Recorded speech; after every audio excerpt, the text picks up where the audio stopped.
अस्तिकालिन्दीतटे ब्रह्मस्थलाभिदः कश्चिदग्रहारः तत्र अग्निस्वामीति समभवत् कश्चिद्वेदपारगो विप्रः तस्य अतिरूपवती मन्दारवती नाम कन्यका अजनी यां नवामनर्घलावण्यां निर्माय विधिः नियतं निजं स्वर्गनारी पूर्वनिर्माणकौशलं जुगुप्सते तस्यां शैशवातिक्रान्तायां कान्यकुब्जात् समसर्वगुणोपेताः त्रयः ब्राह्मणदारकाः समाययुः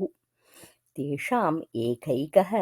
आत्मार्थं तत्पितरं तामयाचत तत्पिता प्राणव्ययेऽपि तामन्यस्मै दातुमनिच्छन् तन्मध्यादेकस्मै दातुं मतिमकरोत्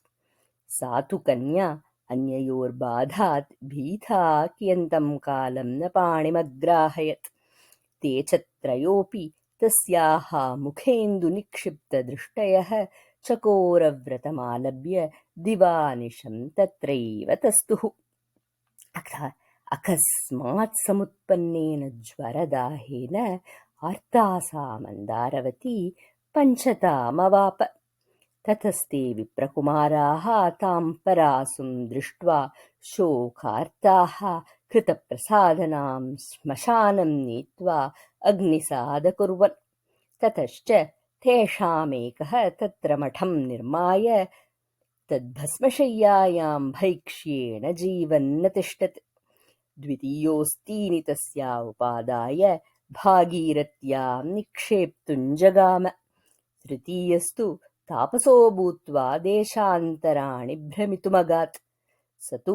भ्राम्यन् तापसः वज्रालोकाभिदं ग्रामं प्राप्य कस्यापि विप्रस्य गृहे अतिथिः अभूत् तेन च गृहपतिना पूजितो यावत् तत्र भोक्तुं प्रावर्तत तावत् तस्य एकः शिशुः रोदितुं प्रवृत्तोऽभवत्